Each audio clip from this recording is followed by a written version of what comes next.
Hello everyone, I'm Dr. Sumbali Jas, your MRCOG-1 mentor here at Instutors. Our aim is to support you throughout your MRCOG-1 journey by simplifying each step, by providing comprehensive knowledge, PDFs for the theory, updated recalls, subject-wise recalls, and most importantly, we are here to provide you with motivational support, and that's very important to keep up you going for the exam preparation. So today's session is mainly focusing on guiding you through the exam booking process. By now, I assume your eligibility has been approved and you have already submitted your expression of interest. So the last step would be your exam booking. And once we are done with that, we will study PCOS, which is an important endocrinopathy and integral part of infertility knowledge area in the RCOG curriculum. So let's begin. Here is a summary of all the steps you need to follow in order to book your exam. Firstly, you need to go to your email. There you find an email by the RCOG in which they will tell you about the exam booking date and the slot opening time.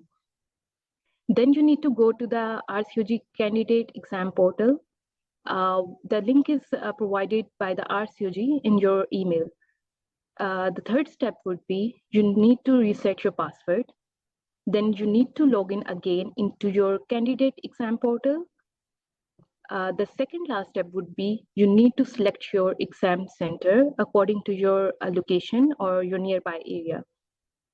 And the last step would be you need to check out by paying your exam fee.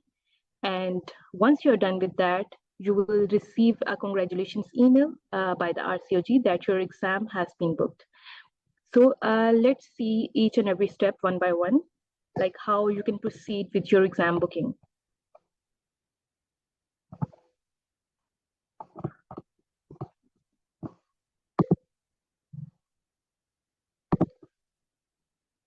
So again, eligible candidates, that means those candidates who are approved by the RCOG, they have been sent an email confirming that booking window has been opened. That email includes a link to the RCOG candidate exam portal. You need to follow that link to the portal and create a password specifically for this platform. This password is solely for accessing the exam portal and it is not linked to your RCOG website login.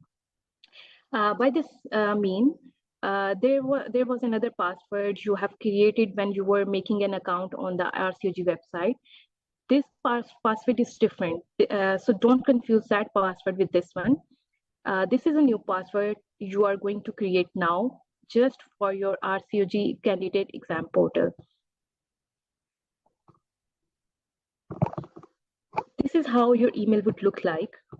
And many of you, I think many of you have already received this email.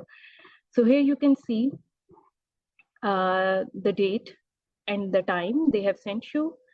And here you can see the link for the exam candidate exam portal. So what you need to do to click on this link. I'm repeating this again. You need to click on RCOG candidate exam portal link, which is provided by the RCOG through the email. And every one of you who are approved by the RCOG would receive this email. And you can see the time, it is 3 p.m. UK time. And the date is 23rd of April, 2024. So make sure you relocate your time according to the UK time. Don't confuse this time with your hometown time. So what would I suggest you for this? Set your time. You may add another clock, world clock in your clock about the UK time. So that would become more easier for you to compare the time of your hometown and the UK time. So once you click on this link here in the highlighted form, you will redirect through this page. So now, since you are booking your exam for the first time, there is no need to enter your email address here and your password here.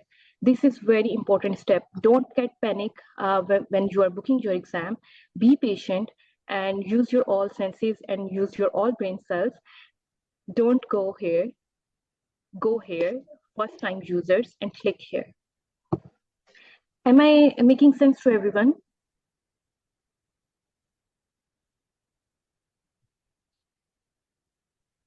If meanwhile you have any question, you can ask me.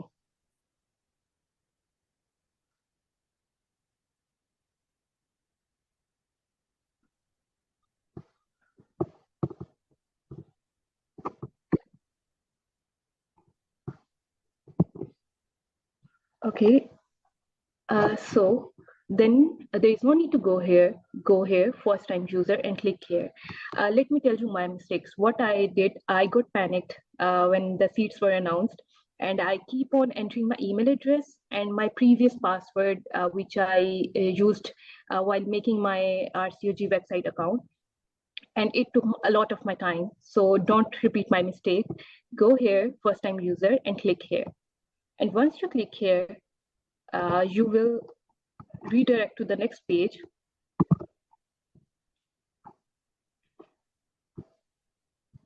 Now you need to set your password. Ensure that you use the same email address that you have registered on the RCOG website. So that means your email address would be the same, but password you have to create a new point. Students are asking.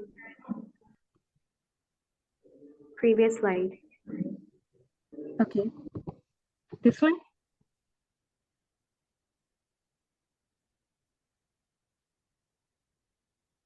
Okay, Dr. Amna, let me repeat again.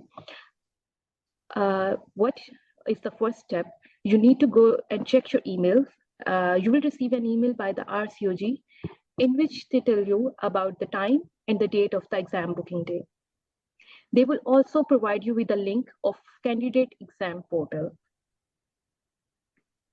You need to click on that link, and this link will redirect you to this page.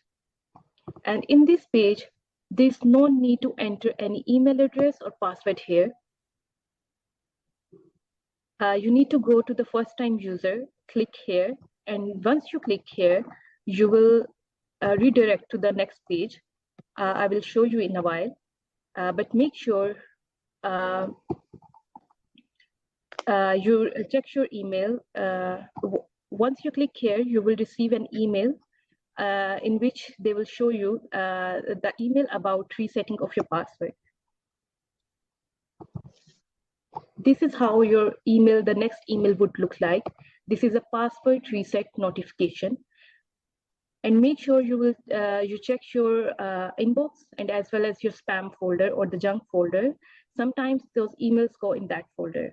So once you find that email, which is your password reset notification, as you can see here, they have provided you with the password, and now click here to change your password.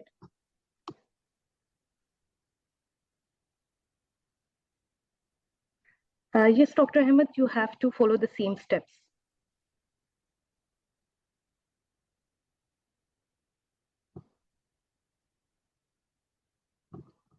Okay, once you click here, it will show you this bar in which you need to enter your email address and click on reset password.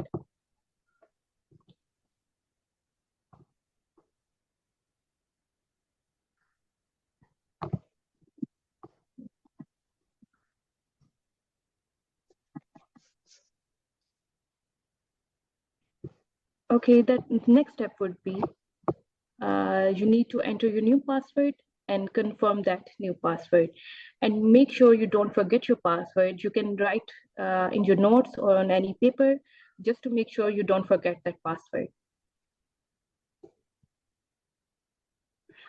An important thing about your password is that password should be minimum of 6 characters, and it must be include 1 punctuation character and 1 number. For example, these are the punctuation characters. You can use uppercase letter, lowercase letter, any digit along with punctuation character, and your password should be minimum of 6 characters.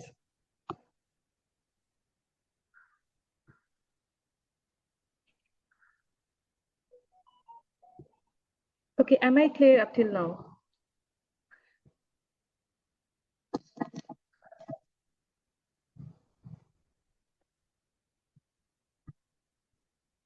Dr. Bhavna, yes, your email address would be the same, only you need to reset your password.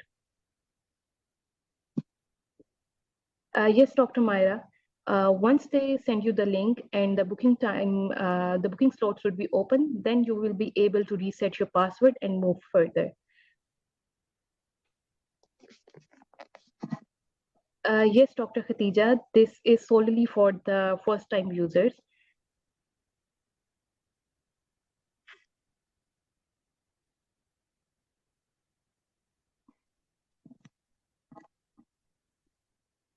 Okay, should we move forward to the next slide?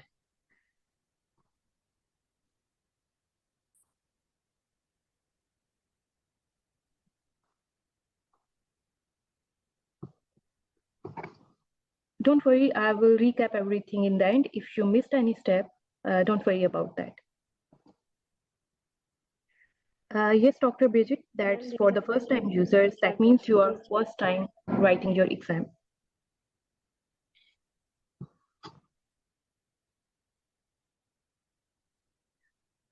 Okay, now you need to enter your new password and the password of your choice, and make sure it has minimum 6 characters and have punctuation characters as well, along with the digit. And once you set your password, you will log in. This is your Pearson dashboard. This would be appear on your screen. It is a welcome note. And once you are here in the dashboard, you need to click on exam bookings, or you can go directly here, book your exam with Pearson. This is your candidate exam portal page. This is how that's gonna look like. You will see a welcome note. You will see on the left side exam booking block, and in the lower area you can see the book your exam with Pearson. You can click on that, and it is highlighted in blue color. That means it's a link. And once you click on that, you will redirect to your next step, which is your exam booking. Here is your dashboard, and here is your pre-approved exam, which is obviously your MRCOG Part 1 exam.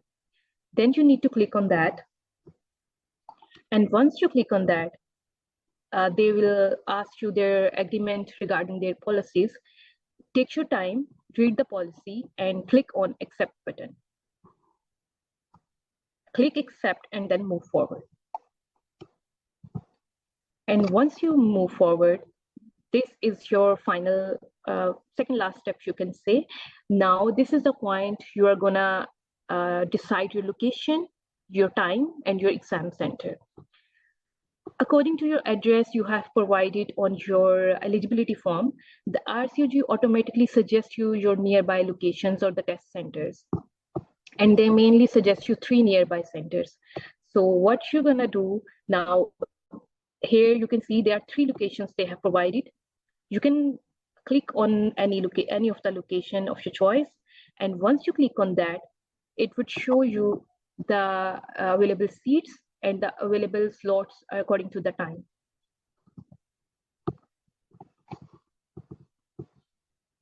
Another important thing, if you want to change your location, you can simply go here in the search bar and you can type any of your location of your choice, and it would give you the options of the test centers in that particular area.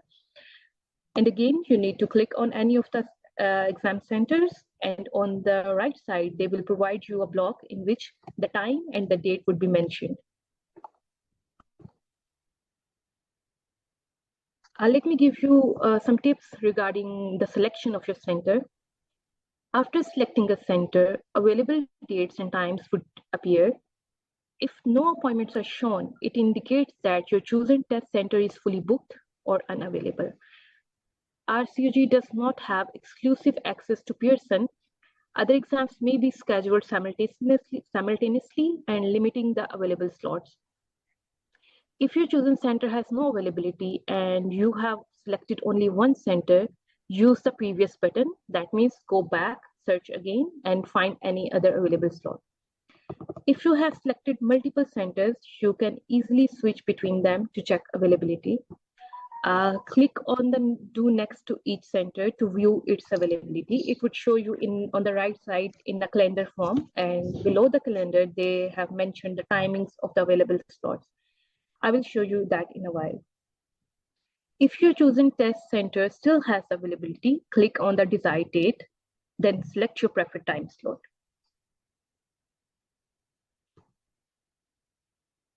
Dr. Ruba, yes, you can change your time. Yes, you can change that. I have shown you, you can simply go here and search your location of your choice.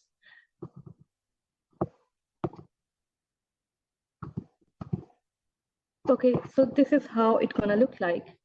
Here you can see there are 3 centers they have recommended you. And on the right side, once you click on that, it will show you the calendar. That means available slots. Since your exam is on the 4th of July, so you have to check the 4th of July calendar.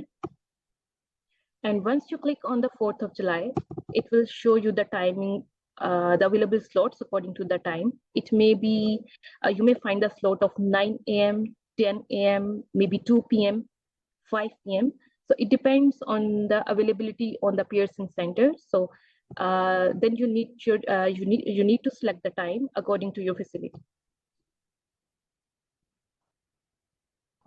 So once you select your center, you select your date, and you select your time. And once you finalize that, you will redirect to the next step, which is now finally the final step, which is your payment. This is important because many students stuck on this step. And what are the common mistakes the students make while booking the exam? The first and the foremost is check your card. Your card should have enough balance in it. At least it should be more than your required fee. The second thing, your card should have the maximum upper limit, because some bank cards are not suitable for high payments. Some cards may have a payment limit of 1 lakh or 2 lakh maybe. So you need to make sure your card limit should be higher. It should be more than your fee payment. The third thing is that your card should be eligible for international transaction, because we are not doing any local payment. So your card must have to be eligible for the international transaction. So make sure these 3 things: enough balance in your account, your card should be eligible for international transaction, and the upper limit of your transactions. So make sure about these 3 things. And how you can do that: you can take help from your bank, you can call them, or you can visit your bank and discuss about the card limit of your bank account and the eligibility of the international transaction of your bank card. So make sure all these 3 points. Then the next point, make sure you correct the right card number and the right code of your card, which is your CVV number or PIN number. Once you enter all the details, please check twice, and yes, make sure the date and the time and the location, because once you click on the payment button, you cannot change anything. But before this payment step, you can alter, you can change the time, you can change your center location, or you can do anything. But once you are proceed with the payment, you cannot do any changes in your account or booking process. Am I clear so far?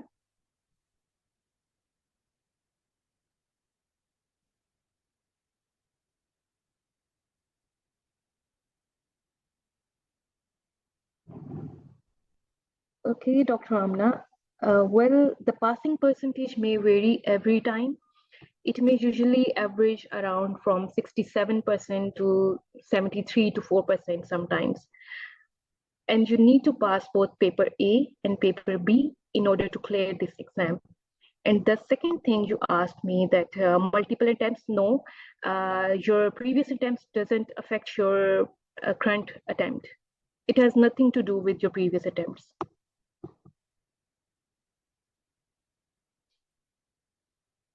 Dr. Asma, yes, there are some deduction by the bank.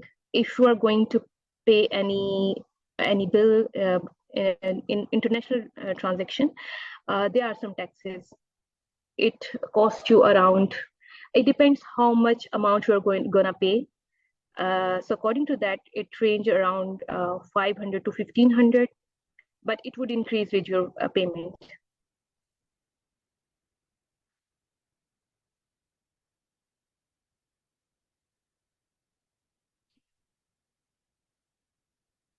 Okay, Dr. Anton, pardon if I'm not pronouncing your name correct. One thing, the RCOG automatically gives you some suggestions according to your nearby location.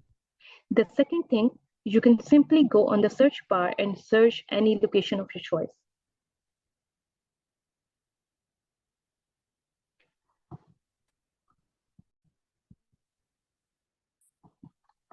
Okay, so once you're done with the payment, you will receive an email, the congratulations email. So here I'm gonna share some booking tips.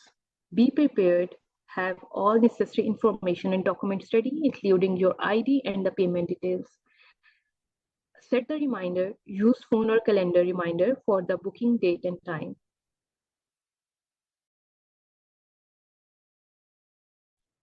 Check your email regularly, keep an eye on Instagram for the updates. Try to log in early, log in a few minutes before the booking start to avoid issues.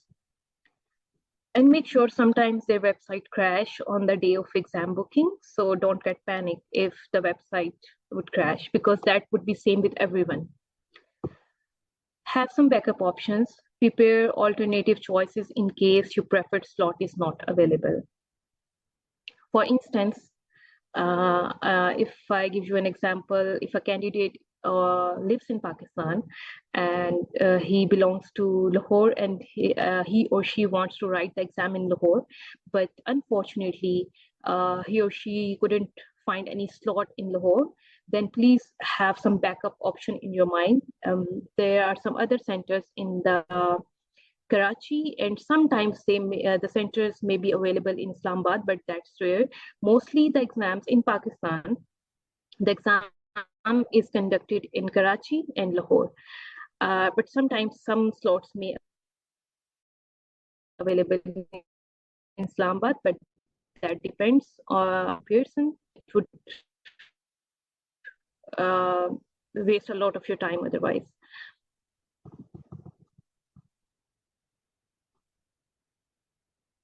Okay, double check your details. Verify all information before confirming, especially your date and time. Stay calm, maintain composure during the competitive booking process. Okay, what I did when I was booking my exam, I got really, really panicked. And trust me, I reset my password 6 times because I was panicked. So don't repeat my mistakes. Stay calm. Ultimately, if you are honest with your study and you really want to give the exam and you are dedicated towards that, definitely you will find a slot. Attend preparation sessions, join scheduled sessions for helpful insights and tips. Take time off work. Ensure you have a distraction-free environment on booking day.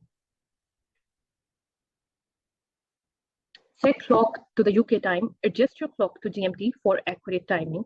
Ensure high-speed internet. Use a reliable high-speed internet connection. Minimize your device usage. Disconnect unnecessary devices for optimal internet speed. Have a backup internet plan. Set your alarms. Set alarms a minute before the booking window opens to be prepared. Okay, I didn't do all these things and I wasted my whole year because first time when I was about to write my MRCOG-1 exam, I was fully prepared. But what I didn't do, I didn't set my alarm and I log into the portal after 30 minutes of the booking announcement, and there was no slot. And I wasted my whole year and then I booked my exam on the next year. So don't repeat my mistakes. I'm teaching you from my experience and from my mistakes. So stay calm, don't get panic. Try to book your slot as early as possible. Don't wait for the booking window closing date. Try to book the slot as early as possible, because sometimes these slots would be sold out within 15 minutes or 5 minutes sometimes. So don't do that. Don't repeat my mistakes.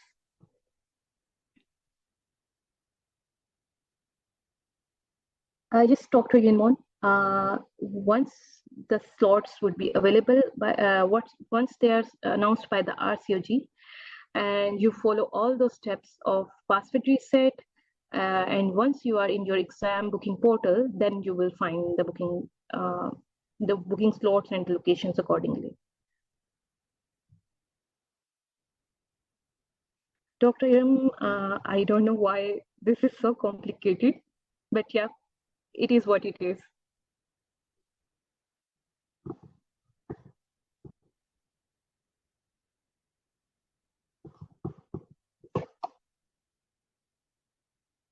But trust me, it's far easier than booking PLAB-1 exam. It's far more easier than that. That's very, very competitive, and the PLAB-1 seat slots sold out within nanoseconds. That's way more competitive, and a person may really get panicked when booking for PLAB-1 exam.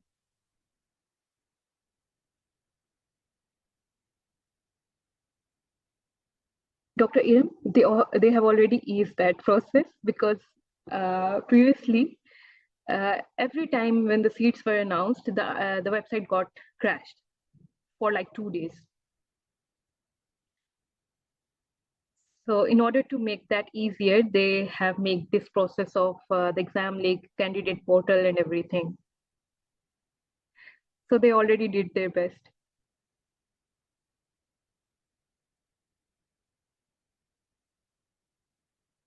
iPhone, please, could you please rename your name? Because it sounds funny when I address someone with their device name. However, your question is email login password reset. Now, no, you cannot do that right now. Do that 5 minutes. Try to log in prior to 5 minutes of seats announcement.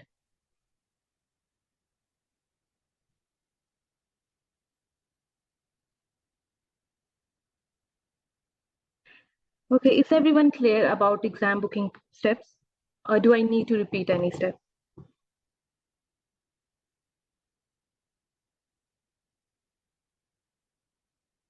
Should I recap?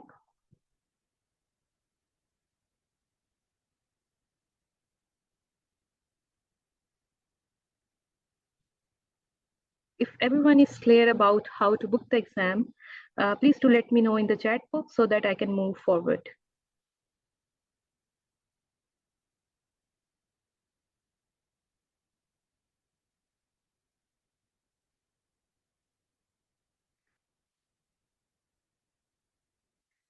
Okay, V2043-21, what should I do now?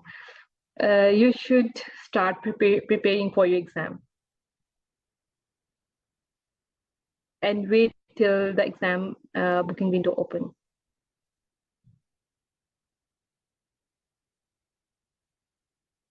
Yes, Dr. Sana. Do that on the seat announcement day.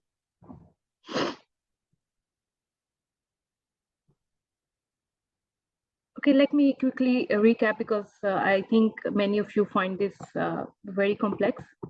It would take a few minutes to recap everything. Okay, so firstly, you will receive an email by the RCOG, and this email is only received by those candidates who are eligible by the RCOG.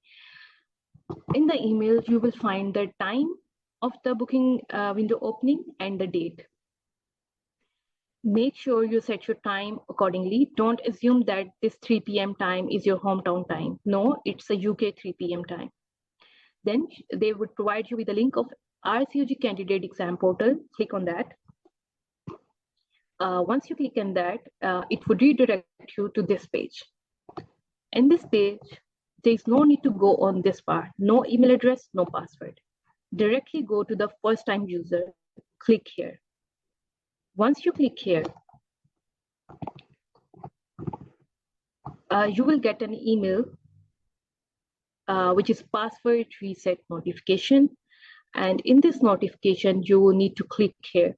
And once you click here, you need to enter your password. Okay, you need to enter your email address and reset password.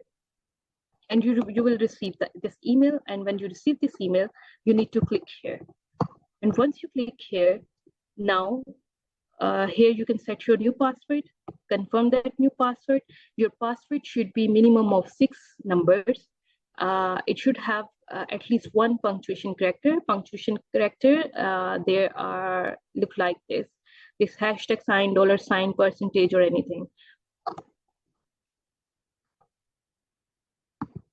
After that, you will enter into your candidate exam portal, and this is how it's gonna look like. Then you need to click on book your exam with Pearson.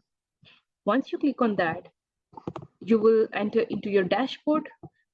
Here, you need to click on MRCOG Part 1 booking. And once you do that, then you need to read the policy, agree to that, accept, and move forward. Once you move forward, the screen would show you the recommended nearby centers. You can choose any of that, click on that, or if you don't want to book the exam center, which is suggested by RCOG, you can go and find in the search bar any location of your choice. After that, once you click on any of the location, it would give you the date. And don't get panic if you don't find any slot. Go in the calendar, choose the July month and the 4th of July date. On the 4th of July date, that would show you the available slots. And according to your availability, choose any of the time slot, 10 a.m., 8 a.m., 2 p.m., 5 p.m., any of the time which is available on the website. Once you're done that, make sure you read all the details again, your center, date, and time. Once everything is fine, move to the payment option. In the payment, you enter your correct card details. Your card should have maximum payment limit. Your card should be eligible for international transactions, and you have enough amount of money to pay your fee. And you can discuss that with your bank. And don't get panic. Set a reminder, and please make sure this is going on with everyone. Everyone is going through from the same process. Nothing is going wrong exceptionally with you. So if any error occurs, if website crash, anything happen, that's common with everyone. You are not alone.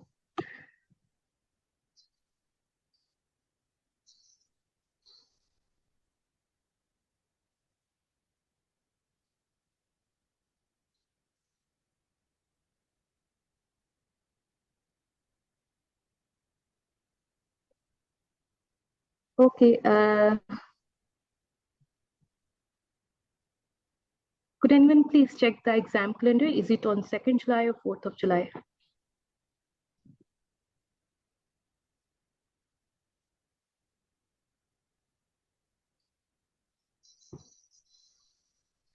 Okay, let me correct myself. It's 2nd of July.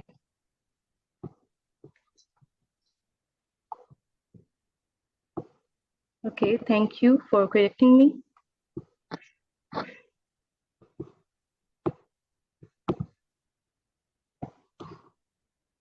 Okay,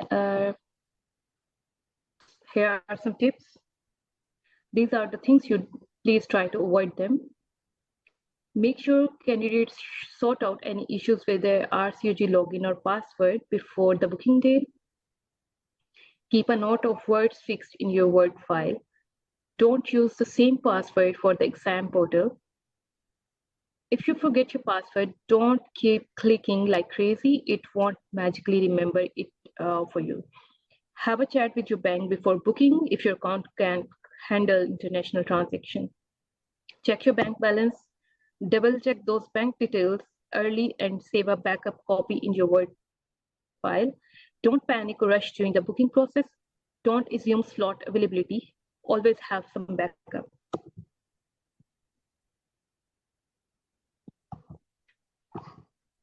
Okay, is everyone clear about how to book the exam?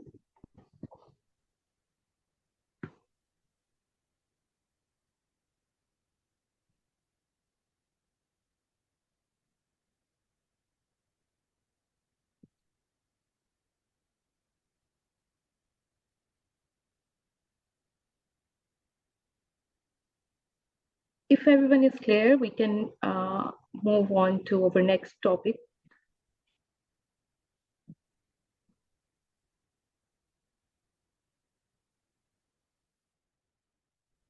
Okay. Okay.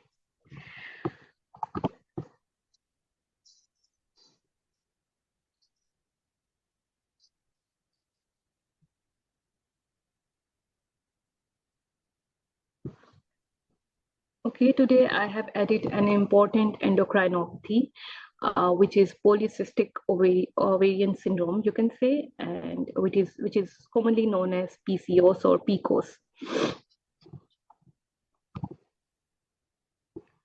Okay, why this is important to study about this topic? Because in MRCOG curriculum,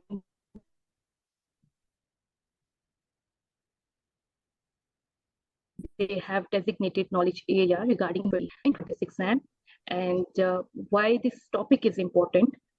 Because PCOS is one of the leading cause of infertility throughout the world.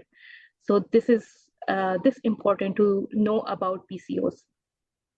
So WHO has classified in generally the ovulatory disorders into 3 classifications, which is WHO type 1, type 2, and type 3. What happens, how are they classified? The type 1 ovulation disorder are due to hypothalamic pituitary failure.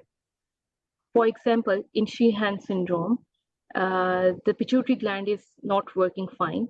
So if any of the person who have, any of the female who have infertility or any ovulation problem due to Sheehan syndrome, due to any other pituitary tumor, that would categorized as WHO type 1 classification, which is entirely due to hypothalamic and pituitary failure. The second category is WHO type 2, which is normogonadotropic normoestrogenic category, and it is one of the most common category. And how the WHO has classified that, it is mainly due to hypothalamic pituitary dysfunction. If there is hypothalamic pituitary dysfunction, it would lead to polycystic ovarian syndrome. So this is one of the commonest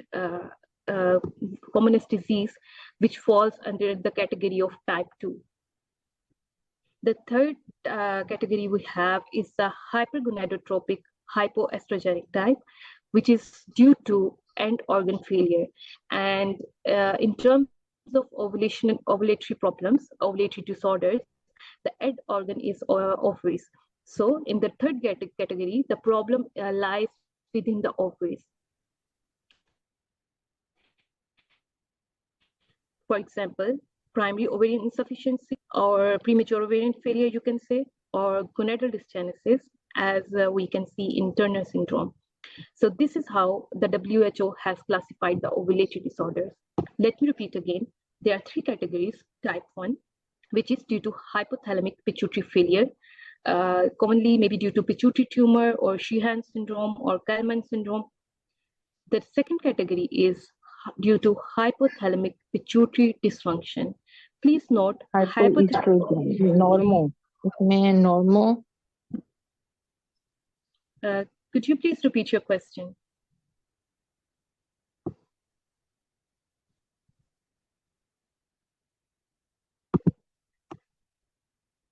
Okay, so please note hypothalamic pituitary failure is something different from hypothalamic pituitary dysfunction.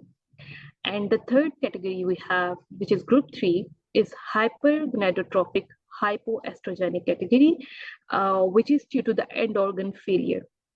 It could be primary ovarian insufficiency. So in the exam, if they give a clinical scenario in which patient have primary ovarian insufficiency and ask you in which WHO category it would lie, so what would be your answer? Please do let me know, give me the answer in the chat box.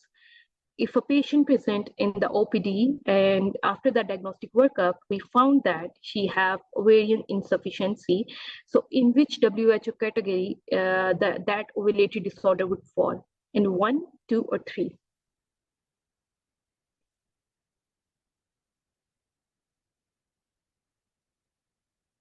And in which category the polycystic ovarian syndrome would fall?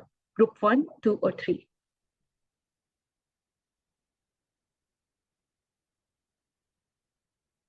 Perfect. So this is very easy to remember because in group 2, the main disease is polycystic ovarian syndrome. So that's very easy to remember. So this is the most common endocrine condition affecting women and has estimated prevalence of 10 to 15%. Polycystic ovaries are detected in 20 to 30% of general population using ultrasound alone. In the UK, between age 18 and 25, ultrasound identifies polycystic ovaries in 33% of cases, which makes the PCOS prevalence of 26%. So in summary, the prevalence of PCOS in the UK is 26%, and that's a lot of prevalence. So this is again, this is why it is important to study PCOS if you are trying to evaluate a patient for infertility. So we have to consider polycystic ovarian syndrome.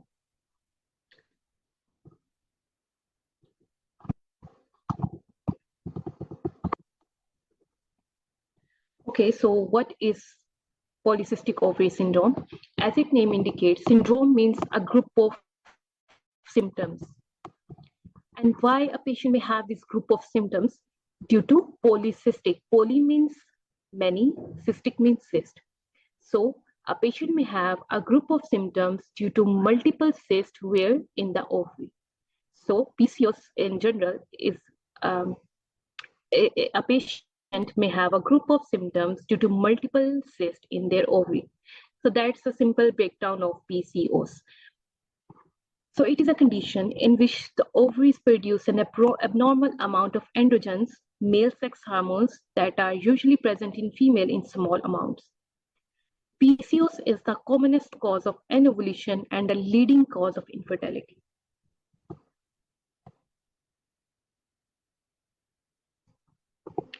Yes, that's hypoestrogenic.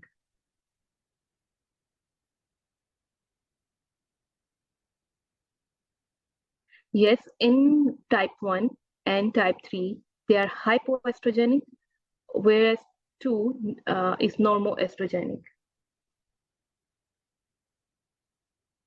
There is no hyperestrogenic thing.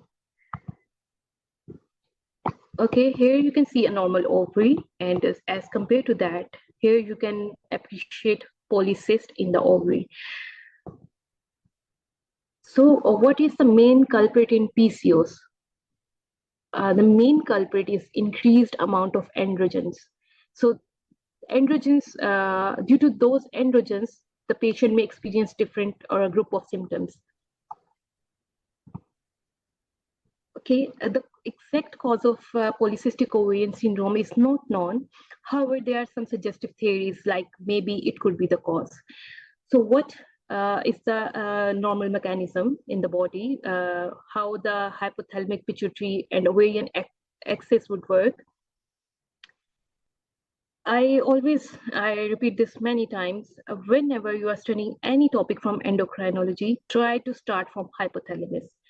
Hypothalamic pituitary axis, and then comes to the target organ. In that way, the endocrinology would make a lot of sense. So what's normally happen? Hypothalamus secretes gonadotropin releasing hormone. That gonadotropin releasing hormone acts on anterior pituitary, and from anterior pituitary, luteinizing hormone and follicle stimulating hormone are produced. These two hormones then act on ovaries and leads to the formation of the FSH acts on the ovary for the follicles development, and then the luteinizing hormone also supports that and involves in the time of ovulation, and then later on its level drops. And these ovaries are produce some androgens along with the and these androgens are then converted to estrogen by aromatase enzyme. So this is a normal mechanism, but what happens, one of the theories suggests that the problem in the PCOS is the rapid pulsing by the hypothalamus. Here you can see I have briefed you about the normal function, how the hypothalamic, pituitary, and ovarian axis works. But in PCOS, what happens? There is rapid pulsing of the hypothalamus, so more gonadotropin releasing hormone would be produced, which mainly affect the luteinizing hormone. So luteinizing hormone becomes more than the FSH level. And once this LH level increased, it would lead to the formation of more androgens. And these excess androgens are the culprit in PCOS. And what these androgens do, they would further they would lead some clinical findings. The clinical symptoms I'm gonna tell you in a while. Along with those symptoms, it may cause insulin resistance as well. These androgens are responsible for insulin resistance in the PCOS. And this is a vicious cycle, you can say, because this insulin resistance further increases the androgen production. So already ovaries are producing more androgens, and meanwhile, these androgens also make the adrenal gland more sensitive to ACTH. So meanwhile, adrenal gland also produce more and more androgens. So adrenal gland is giving more androgens, ovaries are giving more androgens. Meanwhile, there is insulin resistance, which also this hyperinsulinemia stimulates ovary androgen production. So you can see it's a vicious cycle, and everything is producing more and more androgens, which leads to the clinical finding in PCOS. Another, on the top of that, there's another fourth thing. This insulin also reduces the sex hormone binding globulin. That means if there is more, if there is less sex hormone binding globulin, so more free androgens are available in the blood. So that would also lead to increased androgen level. Am I clear so far?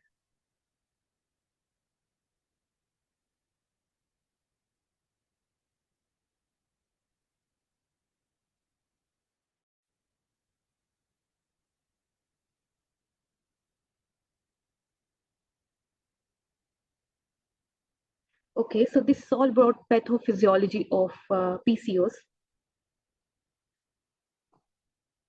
I'm repeating again, which things are contributing to increase androgens level: ovaries, adrenal gland, insulin resistance, and also that further reduces the hormone binding globulin, which leads to high or excess androgens in the blood.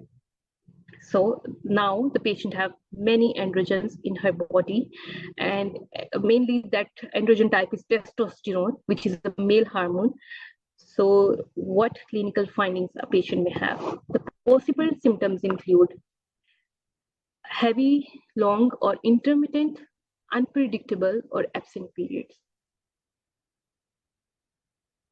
Okay, the ratio LH and FSH means LH is more than FSH, simple. The luteinizing hormone is secreted more in amount as compared to FSH. That simply means that. I will tell you the ratio in a while.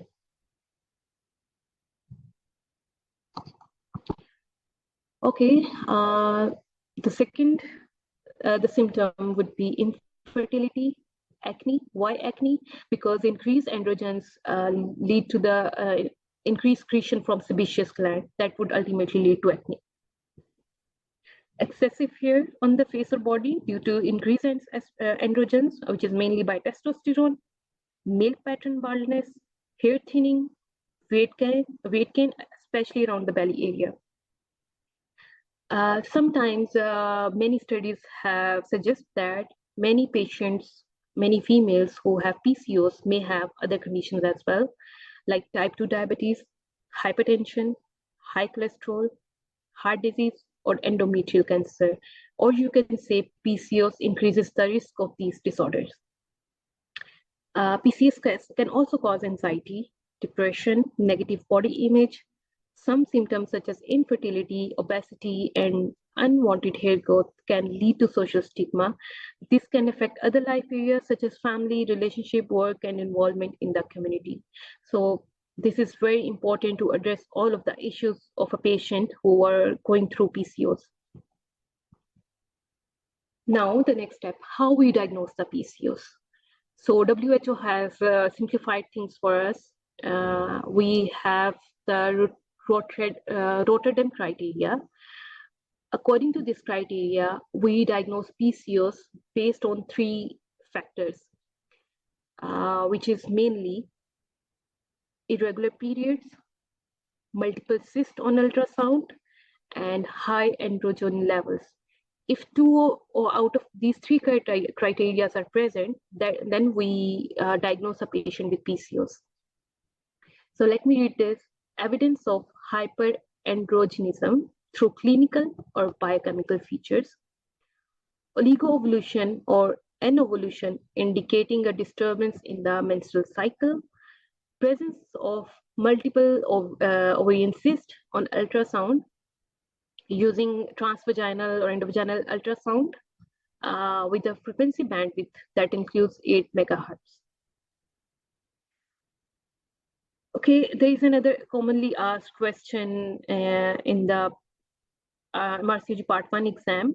They usually ask you about the criteria of diagnosing PCOS on the basis of ultrasound finding.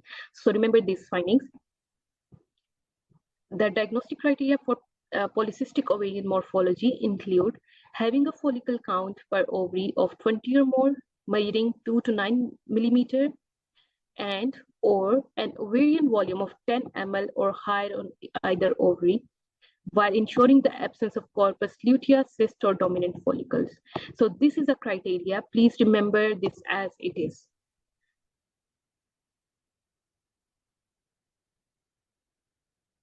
Yes, the PCOS does not classically present in obese patients. Thin patients may have PCOS.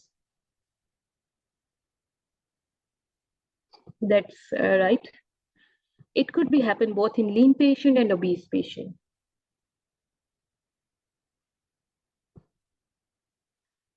And also the symptoms may vary from one patient to another. Not all the PCOS patients have meet all the symptoms which are described by the WHO or any of the book.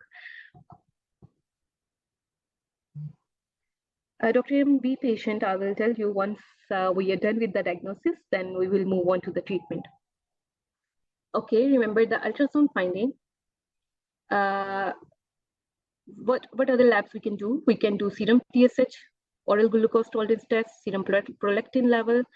Yes, if we are suspecting 21 hydroxylase deficiency, we can also do 17 hydroxyprogesterone levels and anti-Mullerian hormone. So these are the common lab findings. You may find increased androgens, especially testosterone and androstenedione. We know androstenedione is a common androgen. It's a precursor androgen, basically. Increased normal luteinizing hormone, elevated in 40% usually slim women. They would be normal FSH level. Please note they would be normal or lower amount of FSH in PCOS. There could be more fasting insulin due to insulin resistance. There's decreased sex hormone binding globulin. There may be increased level of estradiol, and there's increased anti-Mullerian hormone. So these are the common lab findings in PCOS. So the last step would be how to manage PCOS. What is the goal of our management is to, first I want to make sure there is no particular cure for the PCOS. However, we can manage the patient symptomatically to ease her symptoms. So first, we can cure her menstrual disorder. We can treat her hirsutism. We can treat infertility. We can treat acne. We can work on weight reduction. So the management is classically divided into 3 parts. Firstly, we always go with the non-pharmacological management. If that fails, we can go with the pharmacological management. If that's also failed, then we go with the surgical management.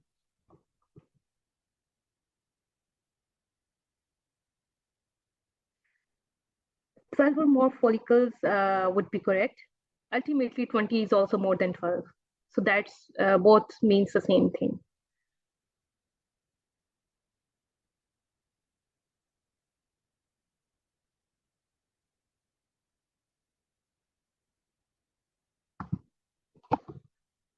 Okay, so what is the non-pharmacological management? Firstly, the lifestyle management. We would target the weight loss if the BMI is more than 25. That means the patient is overweight. Then we have to advise her some lifestyle modification and advise her to do workout to reduce her weight. And we also work, if the patient is not overweight, then we also advise them to prevent for the weight gain. We can advise them to control the dietary energy caloric requirement, or you can also advise them to do exercise. So this is always a weight reduction is always a first line therapy for all women with the PCOS. What are the benefits of weight loss? It restores the hormonal milieu, which is an hormone, female hormone. It increases secretion of sex hormone binding globulin. It reduces your insulin level. So these are the benefits for the weight loss. Also advise the patient to for the smoking cessation. Because it lowers the E2 level and raises DHEA and androgen levels. So advise her, if she's smoking, then advise her to stop smoking. The next is the pharmacological management. If that weight reduction fails to resolve the symptoms, then we can prescribe oral combined contraceptive pills. We can also prescribe oral combined contraceptive pills with cyproterone acetate. We can also give the combination with spironolactone. We can also prescribe ketoconazole. So these all managements would regulate her menstrual cycle and also decrease the amount of androgens. For hirsutism, firstly, we always advise the patient to go for vaccine and laser. If that's not possible, then topical eflornithine is the first line treatment for facial hirsutism. Here I have shown the eflornithine. There is a tip to study pharmacology. If you are studying pharmacology, try to find the drugs. They may be available in the hospital. Try to read that. Try to study the salt name, the drug name, and because it would also give you an idea of the dosage. So it's a kind of a visual study, you can say. It would really be easier for you if you study pharmacology in that way. So here, just see, this is a topical ointment, eflornithine HCl. And as you can see, her its brand name, it's Hirsunil. That means it is used for the hirsutism. And this is the first line treatment for facial hirsutism, this topical ointment. The second option, we can go, if that fails, then we can go with the Dianete, which is coproprendiol. Here you can see these are the tablets. This is Dianete, this is the second line. If that fails, you can go with that. It should be stopped to 3 to 4 months after resolution of hirsutism.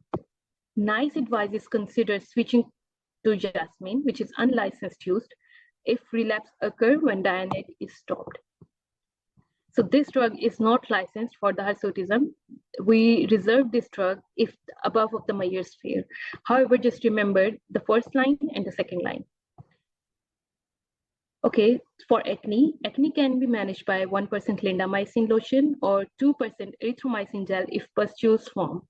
For severe acne, isotretinoin is used but must be avoided in pregnancy. Isotretinoin is contraindicated in pregnancy, so remember that. For infertility, we can go with the clomiphene citrate, which is first-line treatment for PCOS with infertility. Metformin can also be prescribed for insulin resistance. So that's all about pharmacological management of PCOS. The last is surgical management. It is laparoscopic drilling or puncture of not more than 4 cysts in each ovary, either by laser or by unipolar electrocautery. It is reserved for if medical therapy fails, hyperstimulation occurs, infertile women, and previous pregnancy losses. So just remember, surgical management of PCOS is laparoscopic drilling. This is a question in the past recalls, so remember this word. So I have a quiz for you. Regarding hormone levels in the PCOS, which of the following is typical finding? Option A, elevated FSH. Option B, elevated sex hormone binding globulin. Option C, FSH-LH ratio increased typically by more than 2. LH-FSH ratio increased typically more than 2. None of the above.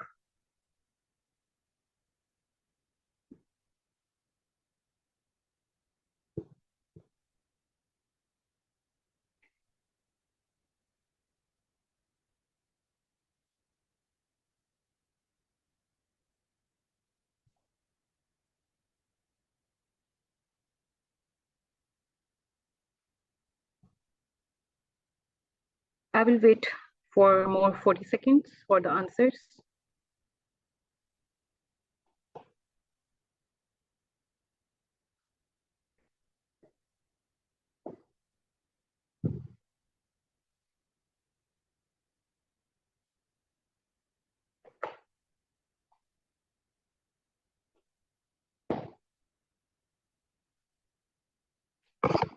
Okay,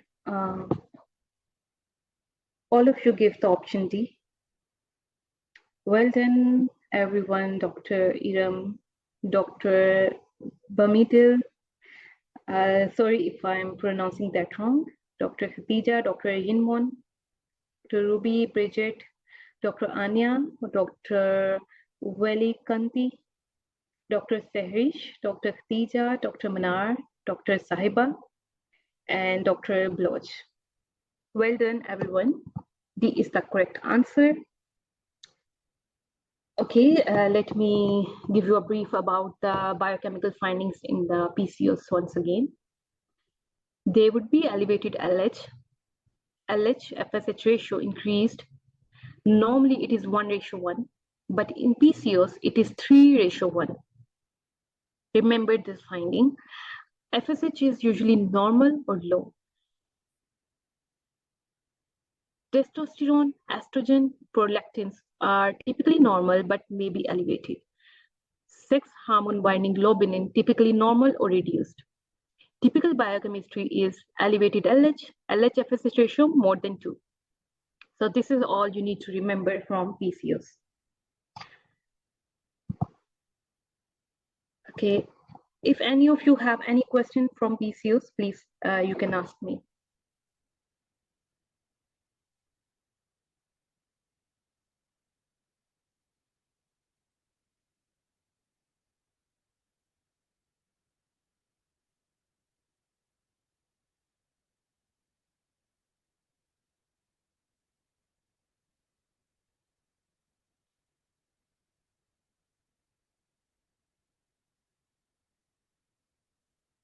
Okay, letrozole is basically is a drug which is anti-estrogenic. That means it blocks the effect of estrogen. And once it blocks the level of estrogen, let me show you from this diagram. That's a good question, Dr. Iram. Okay. If we are giving letrozole which is anti-estrogenic. That means we are reducing the amount of estrogen in a patient. What would happen if there is constant lower amount of estrogen by taking letrozole? This lower estrogen level sends the signal to the hypothalamus that there is no estrogen in the body. So what would hypothalamus do in return? It would increase the formation of gonadotropin releasing hormone in order to increase the amount of estrogen in the body. And what GnRH should do? It would increase production of LH along with FSH. Okay, it would not significantly increase LH level because we are giving COCP along with that. So it classically increase FSH level because FSH is responsible for production of estrogen, right? We have studied that. This FSH is responsible for increased amount of estrogen. So in order to compensate that decreased amount of estrogen, that FSH stimulates, we know FSH is responsible for follicle development. So ultimately, in attempt to compensate that lower estrogen level, this increased amount of FSH keep on working on ovarian development. So that's how the ovulation becomes more regular.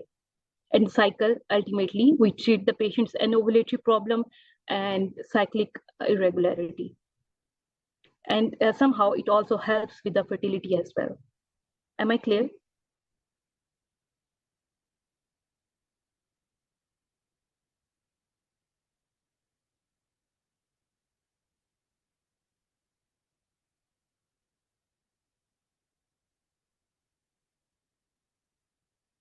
Okay, Dr. Ihab, role of metformin in the management of PCOS. Basically, metformin helps with the insulin resistance. What is insulin resistant? That means the end tissues are not able to work properly, even in the presence of insulin. So what happens? The cells are not working normally. They are resistant to that insulin. So the outcome is not achieved by the body. So the body would do secretes more and more insulin. So in conclusion, in a patient who is having PCOS, have more and more hyperinsulinemia, you can say, but the end organs are still resistant. So the mechanism of action of metformin is to decrease the insulin resistance. We have studied in this pathophysiology, this hyperinsulinemia also leads to increased androgen production. So if we give metformin here, it would resolve insulin resistance. It ultimately helps to decrease the androgen production, as well it treats the insulin resistance. So the glucose level and insulin level becomes back to normal. Am I clear?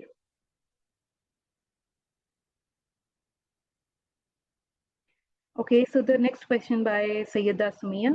Does peripheral androgen production play any role in pathophysiology? Yes. Okay, what's your understanding of peripheral androgen production? Please tell me. What is peripheral androgen production?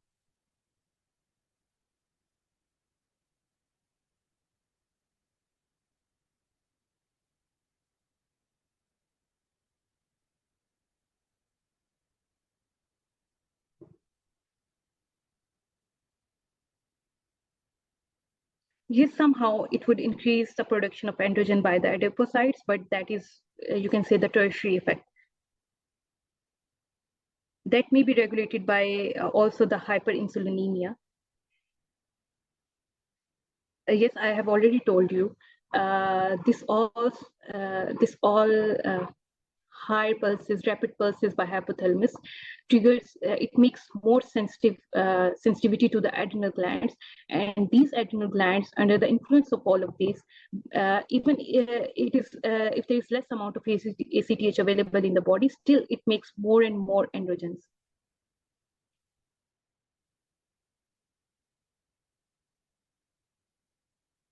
How insulin reduces sex hormone binding globulin? Basically, when there is high level of insulin, it disrupts the protein, it disrupts the structure of the protein. And as a result of that, if there is less hormone binding globulin, due to that disrupted effect by the hyperinsulinemia, it would decrease in amount, and as a result of that, there are more and more free androgens are available in the blood. This is simply the effect of hyperinsulinemia on the sex hormone binding globulin.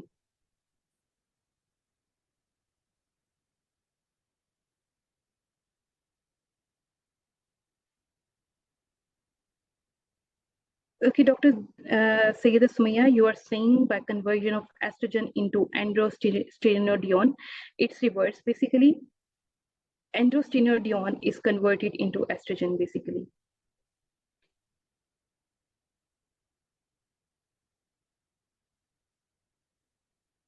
Yes, Dr. Saiba, I have already told you. The clinical symptoms are correlate with all of these underlying mechanisms. If there is hyperinsulinemia, if the insulin resistance, there is high blood glucose level and the high level of insulin in the blood, that ultimately leads to obesity. And yes, when we treat the underlying cause, it would help to reduce the weight.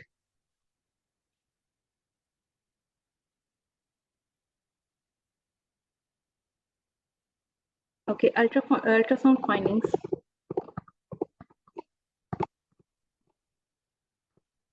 Okay.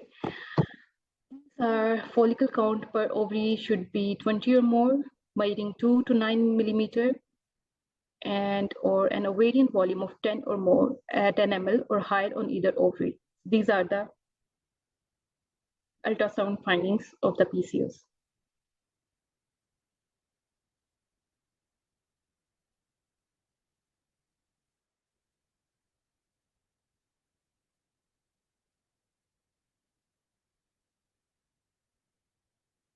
Okay, for that we need to thoroughly study the effect of insulin.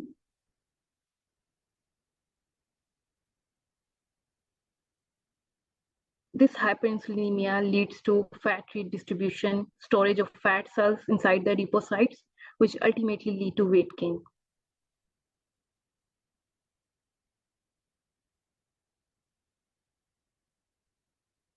Am I clear, everyone? Yes, ma'am. Okay, did I miss any question?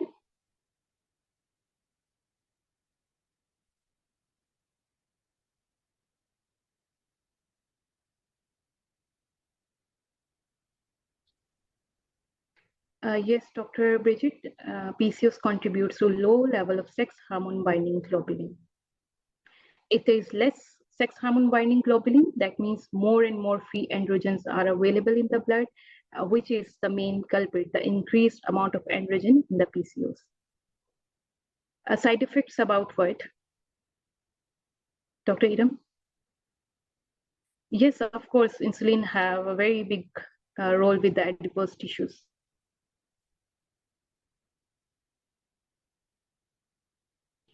Okay, Dr. Idam, about drugs, we will study that in detail in pharmacology. For now, just focus on the pathophysiology of polycystic ovarian syndrome, how we diagnose that, and what is management.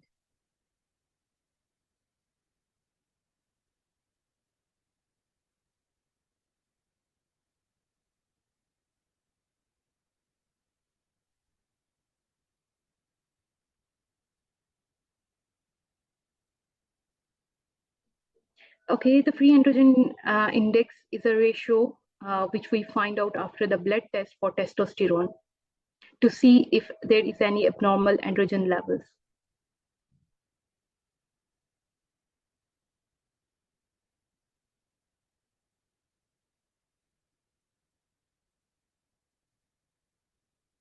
Are you clear, Dr. Bhavna?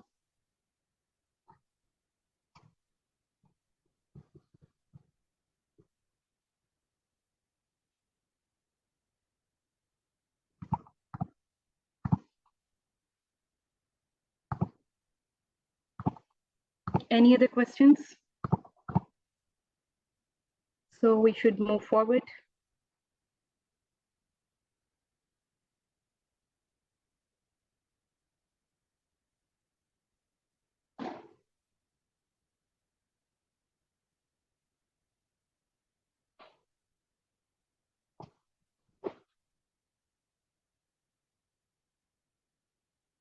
Okay, gynecological age of less than 8 in PCOS, the management would entirely be different.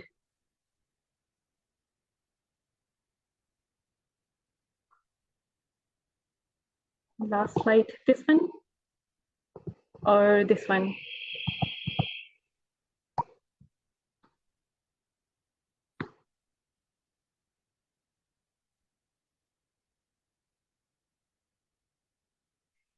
Dr. Bridget, even for the diagnostic criteria of PCOS, if the patient is in teenage, the criteria would be different. In that case, in pubertal age, 3 out of 3 should be positive, whereas in adults, 2 out of 3 is enough to diagnose, according to Rotterdam criteria, to diagnose PCOS.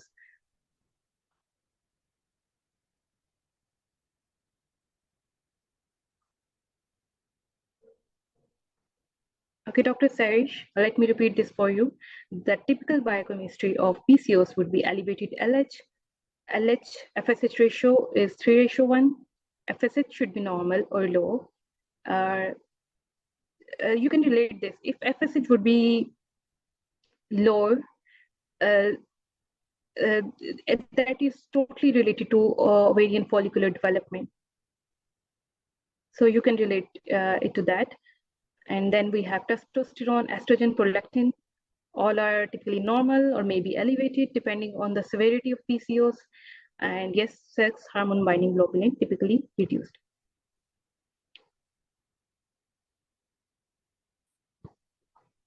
Okay, since we have 80 days left for the exam and the clock is ticking, time is running out, so we need to speed up our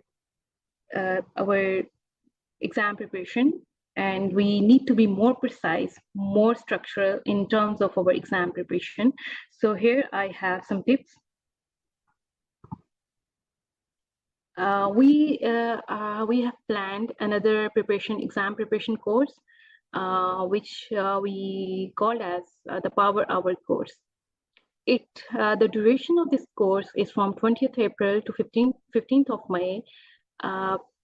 In this course, basically what we are going to do, we have divided each and every subject, and what we do, we would discuss the subject-wise recalls. For instance, if we take anatomy, what we're gonna do, we will do anatomy recalls in the Telegram group. We would discuss each and every recall in the discussion.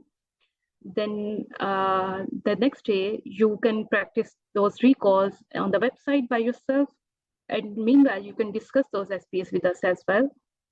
And the third thing we do, we will practice those recalls in the live session.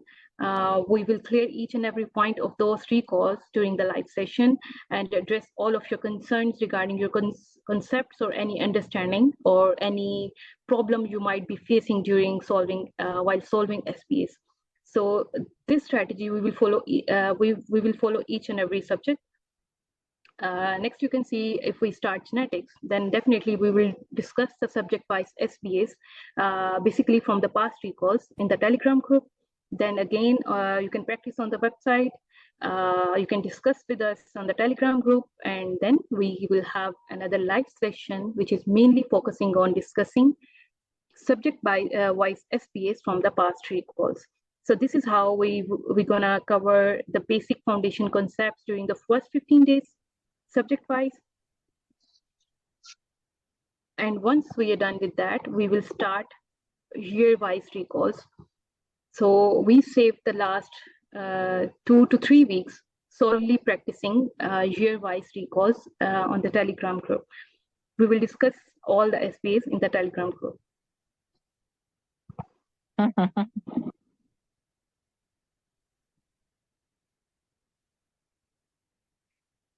Okay, I have some, I know, I understand everyone has different routines and everyone have different priorities.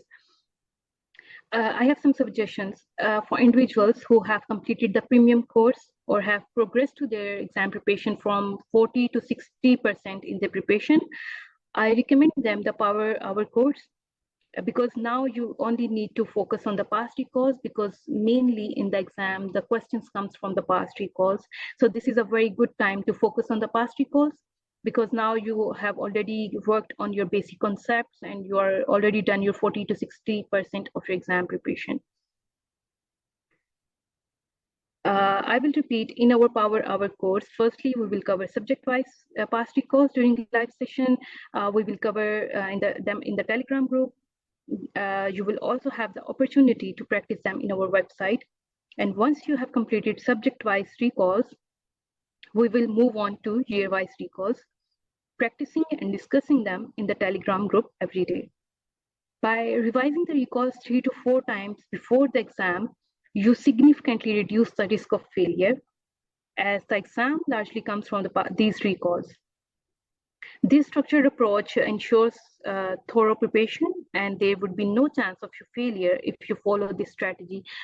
Because as you can see, we are revising that so many times. Past recalls, it becomes 4 times revision. So if a person is doing 4 times revision of the past recalls prior to the exam, then it's obvious nothing can stop you from passing this exam. And for those who haven't initiated their preparation yet because they were waiting for the exam booking, I suggest considering combo courses. We have that option in which is a comprehensive course. In this course, you will get recorded lectures alongside the past recall discussion. And for those who intend to sit for the exam in January, starting your exam preparation now would be a wise decision because we have many students preparing for the January attempt with us. So because we all know that doctors have busy schedules and their family responsibilities, so it's advisable to initiate your preparation at your earliest. So in order for your convenience, we have some offers for you. We have deal 1, in which the Power Hour course in $200 for webinar attendees instead of $250. And there is another deal, which is comprehensive course for $200 for webinar attendees instead of $300. And there is another deal, which is both courses in $300 for the first 24 hours, followed by this webinar. So let me give you again a brief about our comprehensive course. In this course, you will have organized schedule under guidance of RCOG examiner.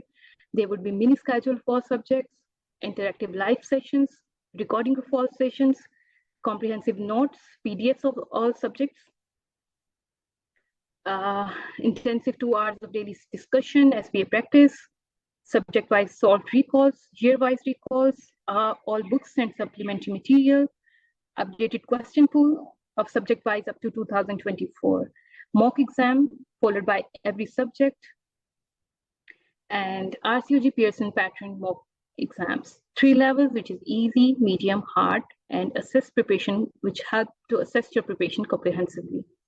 And in terms of our Power Hour course, there would be structured schedule guided by RCOG examiner. There would be interactive live session on subject-wise recalls. Recordings would be available. Daily 2-hour recall practice, subject-wise recall practice, year-wise recall practice. Access the subject-wise solved recall pool, year-wise recall collection for review, updated question pool, mock exam after each subject, exam rehearsal mock, and 3 big mocks. So it's all up to you. If you follow this structured approach, then definitely I guarantee you will pass the exam in one go. However, about this deal 3, this is only available for next 24 hours. If you need further assistance, you can contact any of our helpline. The numbers are shown here. You can contact them. Thank you so much for bearing with me so far. If you have any question, you can ask me in the chat box. Okay, thank you so much, Dr. Sumbul, for the wonderful lecture. I hope every student is clear now. I hope so.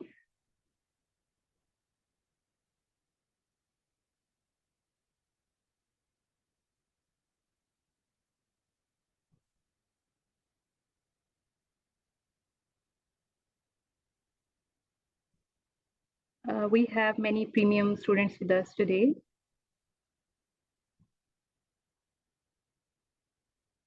I hope their preparation is going well